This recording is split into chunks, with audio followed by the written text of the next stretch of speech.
இந்த வீடியோவை வழங்குவோர் கசக்கி கட்டு your laundry service washing and ironing cotton saree starching stain removal and dyeing and B-Roll Studios Private Limited. Hello வைதன் YouTube நேர்கள் அனைவருக்கும் வணக்கம். வாழ்க வளமுடன். நம்ம இன்னைக்கு பார்க்க போறது முதியோர்களுக்கான சத்துணவு தேவைகளை பத்தி தான் இந்த வீடியோல முழுசா நம்ம பார்க்க போறோம். உடல் வளர்ச்சிக்கு தேவையான சத்துணவு தேவைகள் ஒரு கட்டத்துல மறைந்து விட்டாலும் ஒரு தனி மனிதன் தன் வாழ்நாள் முழுவதுமே நல்ல உடல்நலத்தை பேணுவதற்கு சத்தான உணவு தேவைப்படுகிறது. நல்ல சத்து உணவு சாப்பிட்டால் நோய், அறுவை சிகிச்சை மற்றும் எலும்பு முறிவு ஆகியவற்றிலிருந்து நம்ம சீக்கிரமா குணமடைவதுடன் வாழ்வின் ஒட்டுமொத்த தரம், வாழ்நாள் ஆகியவற்றை அதிகப்படுத்தி கொள்ளலாம். 51 வயதான ஒருவரின் சத்துணவு தேவைகள் 60, 70, 80 மற்றும் 90 வயதினர்களின் தேவைகளை விட மாறுபட்டுள்ளன. துரதிருஷ்டவசமான போதிய தகவல் இல்லாத காரணத்தினால வயது பிரிவினரின் தேவை மற்றும் பரிந்துரை குறித்து மேலும் நம்மால கூற முடியவில்லை. ஆனால் ஒவ்வொரு வயதானவருக்கும் அவருக்கென பரிந்துரைக்கப்பட்ட சத்துணவு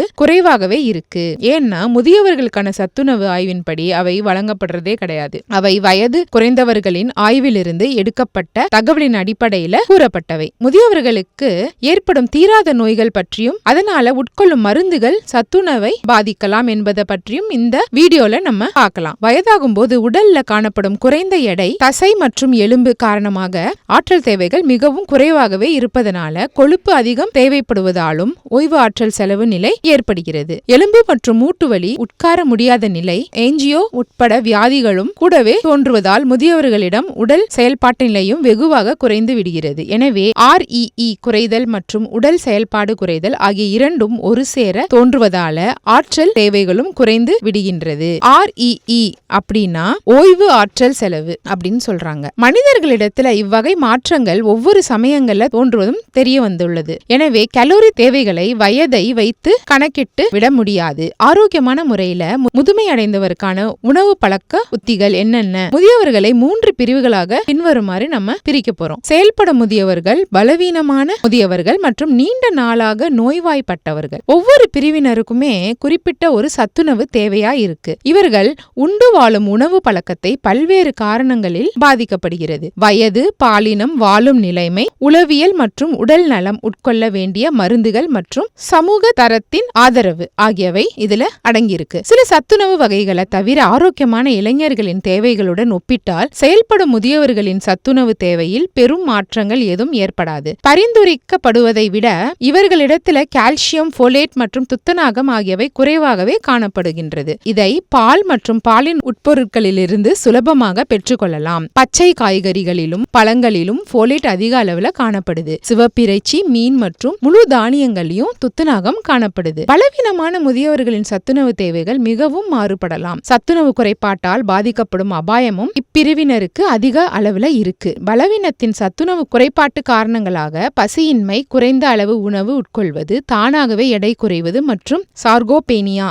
வயதாவதால் தசைகளின் எடை மற்றும் பலம் படிப்படியாக குறைதல், அது பேர் தான் சார்கோபேனியா ஆகியவற்றை குறிப்பிடலாம். இதய நோய் மற்றும் உயர் ரத்த அழுத்தம் ஆகிய நோய்களால் அவதிப்படும் நீண்டகால நோயால் பாதிக்கப்பட்டுள்ள முதியவர்களுக்கு அந்நோய் கட்டுப்பாட்டில் வைத்துக்கொள்ள சிறப்பான சத்துணவு தேவைகளுக்கான அவசியம் இருக்கு. நீண்ட கால இதய நோயால் அவதிப்படுறவங்க நோயாளிகளுக்கு அடர்த்தியான கொழுப்பை, சிவப்பிறைச்சி, உணவு கொழுப்பு வகைகளான நெய், வெண்ணெய், கிரீம், தேங்காய் எண்ணெய் ஆகியவற்றை குறைத்தே கொடுக்கணும். நார் சத்து வகைகளை, முழு தானிய வகைகள், பருப்பு வகைகள், பழங்கள் மற்றும் காய்கறிகள் ஆகியவற்றை அதிகரிச்சு கொடுக்கணும். ஆரோக்கியமான எடையை பராமரிக்கவும் தகுந்த ஆலோசனை வழங்கப்படுகின்றது. ஹைப்பர் டென்ஷனை குறைப்பதற்கு எடை குறைத்தல், உப்பின் அளவை குறைத்தல், கால்சியம் உள்ள உணவு வகைகள், பழங்கள் மற்றும் காய்கறிகளை தினமும் உட்கொள்வதை அதிகரிக்க வேண்டும் ஆகிய ஆலோசனைகளை நம்ம அவங்களுக்கு கொடுக்கணும். ஒவ்வொரு உணவு வகையிலிருந்தும் சிறிதளவு பெறப்பட்ட சமநிலையான உணவு பழக்கமானது பல ஆக்கப்பூர்வமான விளைவுகளை உருவாக்குவதுடன் ஒருவரது உடல் மற்றும் மனநிலையையும் நல்ல விதத்துல பாதிக்க கூடியதாகும். உடல் இயக்கத்திற்கு தேவையான அனைத்து சத்துணவுகளையும் இது அளிப்பதுடன்